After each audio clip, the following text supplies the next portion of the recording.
Hello guys, welcome back to our channel and welcome again for another lecture in the subject matter lie detection techniques. So for today's lecture, we will be talking about the significance of lie detection techniques in the field of criminal investigation. Identifying the truthful statements, testimonies, or accusations from lies is an essential part of a criminal investigation. To avoid the waste of resources, funds, energy in investigating, an effective lie detection strategies must be used.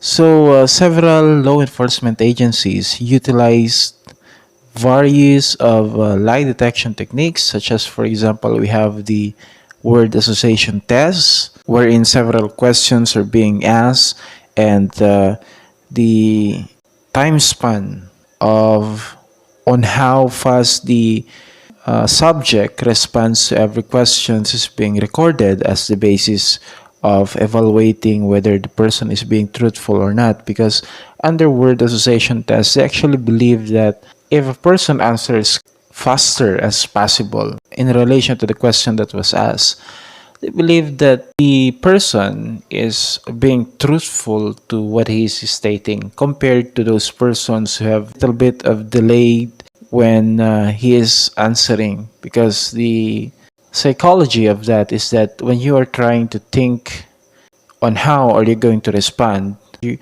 is an indication that there is something going on with your mind, and maybe you're trying to hide something. That is why you're very careful in the manner how you answer the question. So that is with regards to word association test, one of the strategies that they're using in order to unveil truth from lies. We have also the use of psychological stress evaluator. I made mention of this in our previous lecture, wherein they are going to record an audio of your statement, and they're going to analyze the audio recording and try to look for anything unusual on the voice and on the vibration of the voice of the person while answering.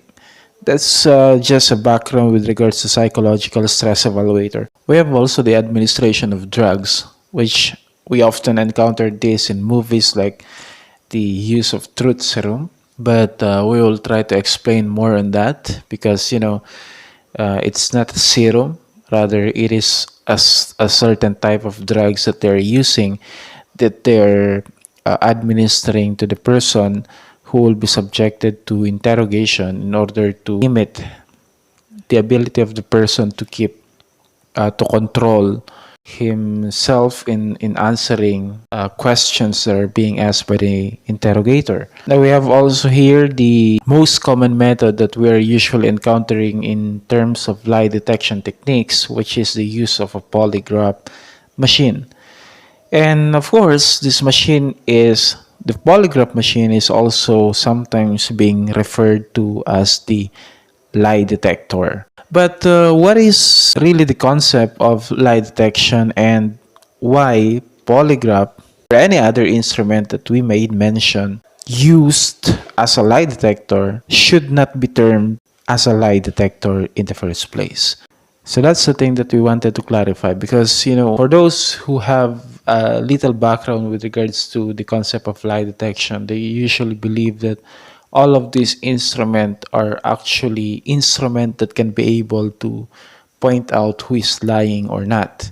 But these machines that we term as lie detector are not actually a lie detector. They does not detect lies, but rather records only physiological responses that are occurring in the human body when confronted with relevant questions or any questions that triggers the emotion of one person. These responses that deviates from the normal responses of the subject are usually correlated to deception, and where there is a trace of deception, the subject will then be pronounced as untruthful. But if we're going to look closely at the process on how they're trying to understand, or they're trying to come up with the conclusion that they made, whether a certain person is being truthful or not, we will notice that what is being detected by the machine is not actually those statements that can be considered as lie, but rather they are recording unusual changes that are occurring in the body of the person who is being subjected to lie detection, or to that examination. What are the changes? What are these physiological changes that are transpiring into the human body whenever we are being asked, or whenever a stimulus is being presented to us by the examiner? So usually the changes are things that has something to do with regards to the pulse rate, has something to do with breathing, has something to do with the perspiration, or even voice vibration, and those in general are those involuntary activities of our body. So we're going to look closely into the reliability of lie detector. It has a high reliability since what it records are those changes in our body that are beyond the control of human being. So there are those individual who claims that they can be able to beat the polygraph machine, they can be able to beat the polygraph test or lie detector test. But if we are really familiar with regards to the concept of lie detection, we can say that that is nearly impossible to do so, because what it records and what the basis of the interpretation of whether the person is telling the truth or lies are those involuntary movement in our body. So meaning those activities cannot be influenced by human being. So even if they try to influence those movement, those activities in our body, it will still be very much noticeable, and we can still come up with a good interpretation of the result of the lie detection test. Now, we have mentioned a lot of things already, but the question is how these things impacts criminal investigation. So its impact to criminal investigation is, of course, to be able to efficiently identify truthful statements from falsehood, and it also expedite the investigation process. So if we can be able to efficiently identify which among this person is telling the truth, which among this person's accusation is truthful, and which among them is false, then I think the investigation process will be expedite if that's the case. So let's look into this example. Take into consideration at a certain party where there are a lot of liquors and alleged drugs or illegal drugs involved, wherein this party was attended by 14 individuals. 13 of them are males and only one female participated. So maybe this is unfamiliar already to everyone. And due to that, something happened. In that party, something happened. So after the party, the only female participants were found dead.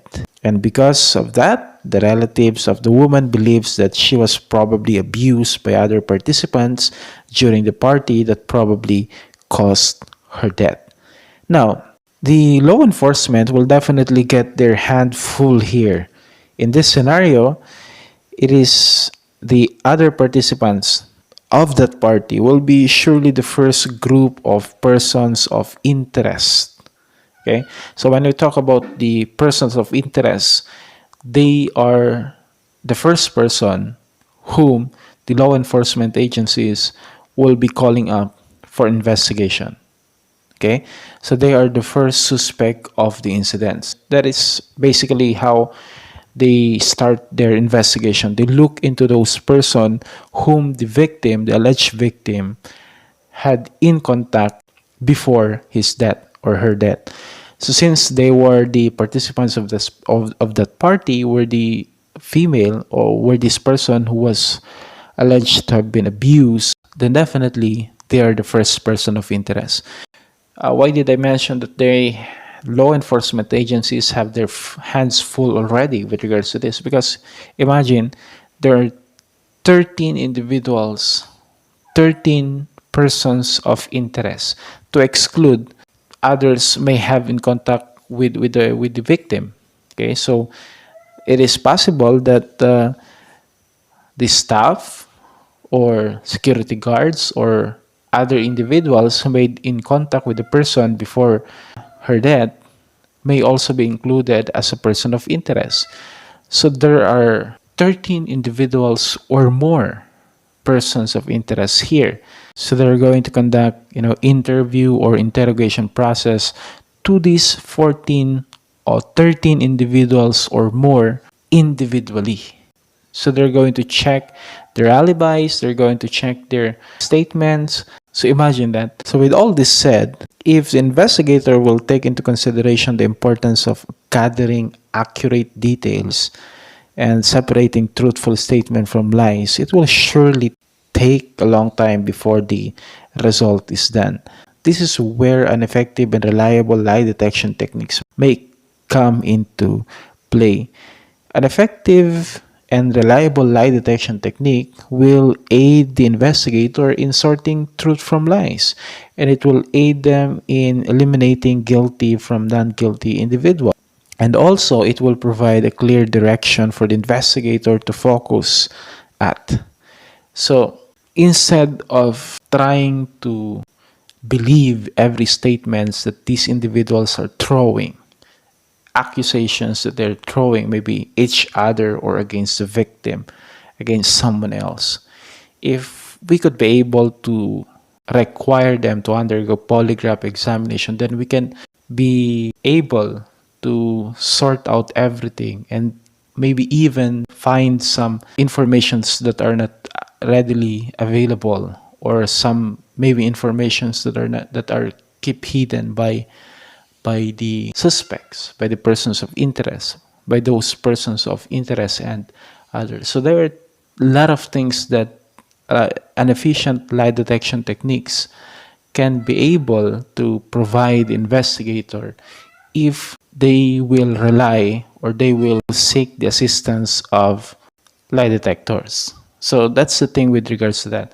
Not only that it expedites the investigation process, but also it is an efficient tool of coming up or gathering some valuable facts, valuable information that will furthermore help the investigator in building their case. So I hope that answers the questions. Before we end, I would like to point out that the result of any lie detection test are not yet readily acceptable as an evidence in court. So for now, its significance are still within the investigation process but not much on the prosecution or trial. However, when properly utilized and taken advantage with, lie detection will have huge impact to delivering justice to the victim. The topics with regards to the legality of the use of lie detection techniques will be covered into a separate lecture, and with regards to its status in our country, whether is it acceptable as an evidence in court, will be covered into other topics. Since today we're just going to be talking about its significance to criminal investigation, then we shall only cover that. Its significance to criminal investigation is to aid the criminal investigator in gathering information, in coming up with a clear direction with regards to their investigation process, and it expedites the investigation process. Okay, so I do hope you learned something from this lecture. If you have questions relevant to this, feel free to comment that down on the comment section, and I will try to provide answer as soon as I can. So that's it for today's lecture. See you on the next lecture.